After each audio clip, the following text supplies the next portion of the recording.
Hello friends, welcome to our channel box office blockbusters. কথা বলবো সুস্বাগতম এই মুভির দ্বিতীয় দিনের কালেকশন নিয়ে, ফাতিমা এই মুভির দ্বিতীয় দিনের কালেকশন নিয়ে, মির্জা এই মুভির 45 দিনের কালেকশন নিয়ে, ডেড বডি এই মুভির 23 দিনের কালেকশন নিয়ে, কথা বলবো রাজকুমার এই মুভির 45 দিনের কালেকশন নিয়ে। আপনারা জানেন সুপারস্টার সাকিব খান স্যার অভিনীত রাজকুমার ফিল্মটি বক্স অফিসে ব্লকবাস্টার কালেকশন করেছে, যেখানে ফাতিমা আপনারা জানেন তাসনিয়া ফারিন ম্যামের ফিল্ম। এই মুভিটি কিন্তু বক্স অফিসে পজিটিভ রিভিউর সাথে রিলিজ হয়েছে, অনেকগুলি অ্যাওয়ার্ড নিয়ে কিন্তু মুভিটি রিলিজ হয়েছে। আপনারা জানেন মুভিটিকে রিলিজ করার আগে অনেক অ্যাওয়ার্ড শোতে মুভিকে প্রদর্শন করা হয়েছে এবং সকল জায়গা থেকে মুভিটি একটি পজিটিভ রিভিউ পেয়েছে।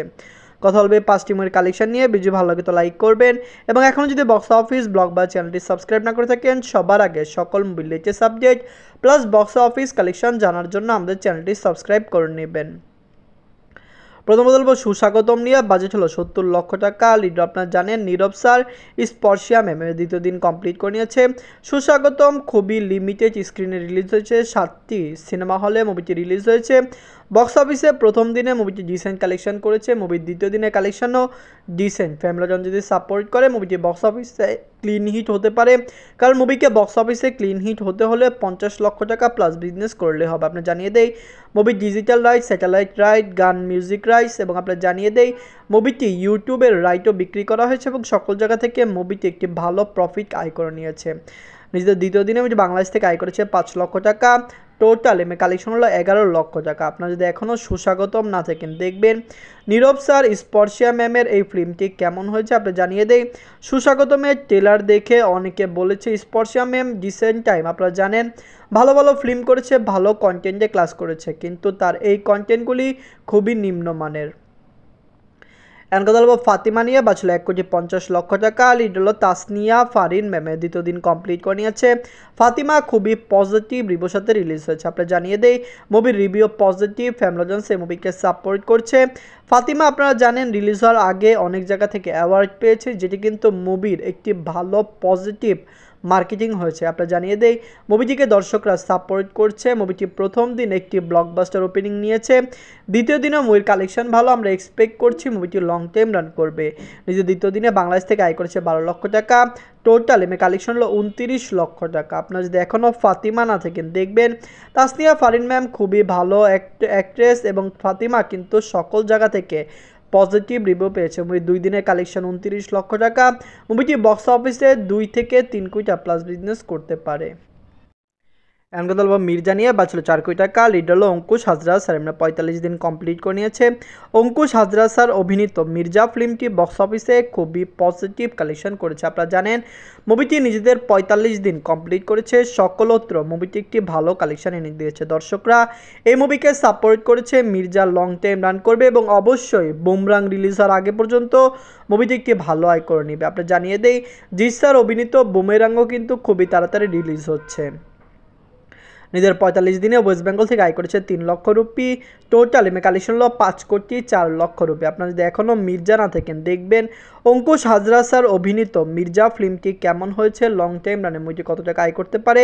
ফ্যামিলিজন সেই মুভিকে সাপোর্ট করছে। ওয়েস্ট বেঙ্গলের বাইরে ন্যাশনাল মাল্টিপ্লেক্স মুভিকে রিলিজ করা হয়েছে, কিন্তু খুবই দুঃখজনক মুভিটি ন্যাশনাল মাল্টিপ্লেক্সের থেকে ভালো আয় করতে পারেনি।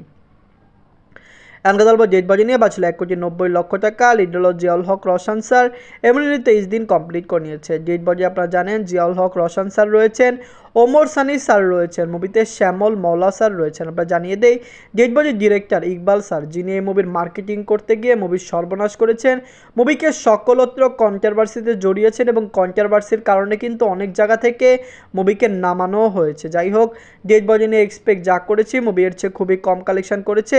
মুভিটি শুরুর দিকে প্রথম সপ্তাহে একটি ভালো আয় করলো, মুভিটি এখন পুরোপুরি ডাউন ফলে চলছে। নিজের 23 দিনে বাংলাদেশ থেকে আয় করেছে 2 লক্ষ টাকা। টোটাল এমএ কালেকশন হলো 1,63,00,000 টাকা। আপনারা যদি এখনও ডেড বডি না থাকেন, দেখবেন রোশন স্যার অভিনীত ডেড বডি ফিল্মটি কেমন হয়েছে। আপনারা জানিয়ে দেই রোশন স্যার আরেকটি ফিল্ম রিলিজ হয়েছিল, যেটি হলো মায়াদা লাভ, সেটিও কিন্তু খুবই ভালো চলছে এবং দর্শকরা সেই মুভিকে সাপোর্টও করেছে। এখন কথা বলবো রাজকুমার নিয়ে, বাঁচলো 10 কোটি টাকা। লিড হলো সুপারস্টার সাকিব খান স্যার, মানে 45 দিন কমপ্লিট করে নিয়েছে। সুপারস্টার সাকিব খান স্যার অভিনীত রাজকুমার ফিল্মটি একটি all time blockbuster film. Bangla দর্শকরা এই মুভিকে সাপোর্ট করেছে। আপনারা জানেন সুপারস্টার সাকিব খান স্যারের ক্যারিয়ারের সবচেয়ে বড় বিগ বাজেট ফিল্ম হলো রাজকুমার। রাজকুমার পুরোপুরি প্রবাসীদের জন্য বানানো হয়েছে এবং এই ফিল্মটি দর্শকদের খুবই ভালো লেগেছে। সুপারস্টার সাকিব খান স্যারের ক্যারিয়ারের সবচেয়ে বড় বিগেস্ট ব্লকবাস্টার ফিল্ম। প্রিয়তমার পরেই কিন্তু রাজকুমার এসেছে। রাজকুমার নিয়ে আমরা যেরকম এক্সপেক্ট করেছিলাম মুভিটি অবশ্যই এর চেয়ে কম কালেকশন করেছে। আপনি জানিয়ে দেই সুপারস্টার সাকিব খান স্যারের প্রিয়তমা একটি অল টাইম ব্লকবাস্টার ফিল্ম ছিল। রাজকুমার কিন্তু সিঙ্গেল স্ক্রিনে বাজে কালেকশন এনেছে, যেখানে মাল্টিপ্লেক্সে প্রিয়তমা থেকে অনেক বেশি আয় কিন্তু রাজকুমার আনতে পেরেছে। নিজের 45 দিনে বাংলাদেশ থেকে আয় করেছে 10 লক্ষ টাকা। ইউএসএ কানাডা মার্কেট থেকে আয় করেছে 2 লক্ষ টাকা। অস্ট্রেলিয়া মার্কেট থেকে আয় করেছে 1 লক্ষ টাকা। ইউনাইটেড আরব থেকে আয় করেছে 2 লক্ষ টাকা। ইউকে থেকে আয় করেছে 2 লক্ষ টাকা। ওয়ার্ল্ড মার্কেট থেকে আয় করেছে 17 লক্ষ টাকা। টোটাল এমএ কালেকশন হলো 33 কোটি 4 লক্ষ টাকা। আপনারা জানিয়ে দেই রাজকুমার এখনও মালয়েশিয়া, সিঙ্গাপুর, ইন্ডিয়াতে রিলিজ হওয়া বাকি রয়েছে। মুভিকে ফ্রান্স এবং অস্ট্রিয়াতে রিলিজ করার জন্য অনেক আপনারা জানেন কষ্ট করছে পরিচালক। যদি মুভিটি সেখানে রিলিজ হয় সেখান থেকে মুভিটি ভালো আয় করতে পারে।